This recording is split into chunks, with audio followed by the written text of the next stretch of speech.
Eagles academy நண்பர்கள் எல்லாருக்கும் வணக்கம். இன்றைக்கி வந்து நம்ம என்ன பார்க்க போகிறோம்னு பார்த்தீங்கன்னா, ஆகஸ்ட் 15. ஸோ இந்த நாளோட தினமணி நியூஸ் பேப்பரில் இருக்க நியூஸை வந்து பார்க்கலாம். படித்து வந்து நம்ம நாட்டு நடப்பு எப்படி இருக்குது, ஸோ நாட்டோட நிகழ்வுகள்லாம் எப்படி இருக்குது அப்படின்னு சொல்லிட்டு தெரிஞ்சுக்கலாம். ப்ளஸ் வந்து நம்ம எக்ஸாம் பாயிண்ட் ஆஃப் வியூவில் வந்து ஸோ நமக்கு வந்து எந்த மாதிரி டேட்டாஸ்லாம் வேணும் அப்படின்னு சொல்லிட்டு நம்ம எடுத்துக்கலாம். ஸோ இன்றைக்கி பார்த்தீங்கன்னா, ஸோ இந்தியாவோட 78வது சுதந்திர தின விழா.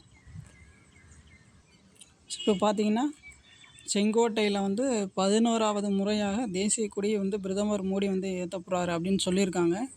இதில் வந்து நீங்கள் வந்து கன்ஃபியூஸ் பண்ணக்கூடாது. இப்போ வந்து செங்கோட்டையில் வந்து சுதந்திர தினத்தப்போ வந்து பிரதமர் வந்து கொடியேற்றுவார், குடியரசு தினத்தப்போ வந்து குடியரசுத் தலைவர் வந்து கொடியேற்றுவார். அது வந்து கரெக்டாக பார்த்துக்கோங்க. ஸோ இந்த ஆண்டு வந்து சுதந்திர தினம் வந்து ஸோ எந்த கருப்பொருளை வச்சு கொண்டாடுறாங்கன்னா, ஸோ இதில் கொடுத்துருக்காங்க பாருங்கள், 2007ஆம் ஆண்டுக்குள் வளர்ந்த பாரதம் ஸோ என்ற கருப்பொருளில் தான் வந்து ஸோ இந்த ஆண்டு சுதந்திர தின விழா வந்து கொண்டாடப்படும் அப்படின்னு சொல்லிட்டு ஆல்ரெடி வந்து அனௌன்ஸ் பண்ணியிருப்பாங்க. அடுத்து பாருங்கள், இப்போது சுதந்திர தினம் வந்து கொண்டாடுறோம் இல்லையா. ஸோ இதில் வந்து தமிழ்நாட்டில் வந்து ஸோ அரசு துறையில் வந்து சிறப்பாக பணியாற்றிய 9 பேருக்கு வந்து நம்ம மு.க. ஸ்டாலின் இருக்கார் ஐயா முதல்வர், அவர் வந்து ஒரு 9 பேருக்கு வந்து நல்லாளுமை விருது வந்து வழங்க போகிறாரு. ஸோ அடுத்து பார்த்தீங்கன்னா, நடிகர் குஷ்பு எல்லாருக்குமே தெரிஞ்சது தான். அவர் பார்த்திங்கன்னா தேசிய மகளிர் ஆணையத்தில் வந்து உறுப்பினராக இருந்திருப்பார். இப்போ பார்த்திங்கன்னா அவர் பதவி வந்து விலகியிருக்காரு. இப்போது குஷ்பு பார்த்திங்கன்னா அவங்க எந்த கட்சியில் இருக்காங்கன்னு பார்த்திங்கன்னா பாஜக, ஸோ அந்த கட்சியில் இருக்கார். ஸோ அடுத்து நியூஸ் பாருங்கள்.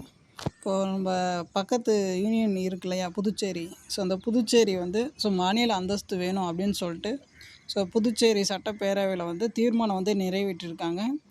இது பார்த்திங்கன்னா கிட்டத்தட்ட 15வது முறையாக வந்து இந்த தீர்மானம் வந்து நிறைவேற்றிருக்காங்க. ஸோ யார் நிறைவேற்றுதுன்னு பார்த்திங்கன்னா, ஸோ இப்போதைய புதுச்சேரி முதல்வராக இருக்கிற ஸோ என் ரங்கசாமி அவர் வந்து நிறைவேற்றிருக்காரு. ஸோ ரொம்ப நாளாக வந்து அவங்க கேட்டுட்ருக்காங்க, ஸோ புதுச்சேரிக்கு வந்து மாநில அந்தஸ்து வேணும் அப்படின்னு சொல்லிட்டு கேட்டுகிட்டே இருக்காங்க. ஸோ அதிக முறை வந்து நிராகரிச்சிருக்காங்க. ஸோ இந்த டைம் வந்து ஸோ அவங்க சட்டப்பேரவையில் வந்து திரும்பவும் வந்து மாநில அந்தஸ்து வேணும் அப்படின்னு சொல்லிட்டு அவங்க வந்து தீர்மானம் வந்து நிறைவேற்றிருக்காங்க. அடுத்து பாருங்கள், சுதந்திர போராட்ட பெண் போராளி குயிலி அவருடைய வாழ்க்கை வரலாறு ஒரு புத்தகம் ஒன்று எழுதியிருப்பாங்க. ஸோ அது பார்த்திங்கன்னா இப்போ வந்து ஆங்கிலத்தில் வந்து எழுதியிருப்பாங்க. அதை வந்து நிறைய மொழிகளில் வந்து டிரான்ஸ்லேஷன் பண்ணி ரிலீஸ் பண்ணியிருப்பாங்க. ஸோ யார் வந்து அதை வெளியிட்டிருப்பாங்கன்னு பார்த்திங்கன்னா, நிர்மலா சீதாராமன் தான் வந்து அந்த மொழிபெயர்ப்பு நூல்கள் எல்லாமே வெளியிட்டிருப்பாங்க. இப்போ குயிலின்னா யாருன்னு நமக்கு தெரியும். இப்போ நம்ம வேலு நாச்சியார் படையில் இருந்தாங்க இல்லையா, ஸோ அவர் தான் வந்து குயிலி.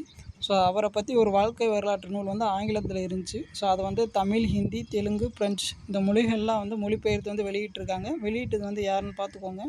ஸோ அதை வந்து ரிலீஸ் பண்ணது வந்து ஸோ மத்திய நிதியமைச்சராக இருக்கிற நிர்மலா சீதாராமன் தான் வந்து வெளியிட்டிருக்காங்க. கரெக்டாக பார்த்துக்கோங்க. அடுத்து பாருங்கள், மத்திய உள்துறை செயலாளராக கோவிந்த் மோகன் நியமனம். மத்திய உள்துறை செயலாளராக வந்து கோவிந்த் மோகனை வந்து நியமனம் செஞ்சுருக்காங்க. இப்போ வந்து நம்ம ராம்சார் தலங்கள் பற்றி ஆல்ரெடி இப்போ நம்ம ஸ்கூல் புக்ஸ்லேயே படிச்சிருப்போம். இப்போ பார்த்திங்கன்னா தமிழ்நாட்டில் வந்து எத்தனை ராம்சார் தலங்கள் இருக்குதுன்னு பார்த்திங்கன்னா ஸோ 18 இருக்குது. இப்போ ரீசெண்டாக வந்து புதுசாக வந்து 2 இதை ஆட் பண்ணியிருக்காங்க. என்னென்னு பார்த்துக்கோங்க. அஞ்சராயன் பறவைகள் சரணாலயம், கழுவேலி ஸோ பறவைகள் சரணாலயம் வந்து 2மே வந்து இப்போ வந்து ராம்சார் தலங்கள் பட்டியலில் வந்து ஆட் பண்ணியிருக்காங்க. நோட் பண்ணி வச்சுக்கோங்க. இப்போ எத்தனை இருக்குன்னா 18 இருக்குது. அடுத்து பாருங்கள், ஸோ மத்திய அமலாக்கத்துறையின் புதிய இயக்குநராக வந்து ராகுல் நவீன் என்பவர் வந்து நியமனம் செஞ்சுருக்காங்க. அதை கரெக்டாக நோட் பண்ணி வச்சுக்கோங்க. மத்திய அமலாக்கத்துறையின் புதிய இயக்குநராக நியமனம் செய்யப்பட்டவர் வந்து ராகுல் நவீன். ஸோ அடுத்து பாருங்கள், நம்மளுடைய அண்டை நாடான இலங்கையில் வந்து ஸோ இப்போ அதிபர் தேர்தல் வந்து நடக்க போகுது. ஸோ அதன் அதிபர் தேர்தலுக்கு வந்து எத்தனை பேர் வேட்புமனு தாக்கல் செஞ்சுருக்கான்னு பாருங்கள். 38 பேர் வந்து வேட்புமனு தாக்கல் செஞ்சுருக்காங்க, பார்த்துக்கோங்க. ஸோ அவ்வளோதான். ஸோ எக்ஸாம் பாயிண்ட் ஆஃப் வியூவில் வந்து நம்ம எல்லாமே பார்த்தாச்சு.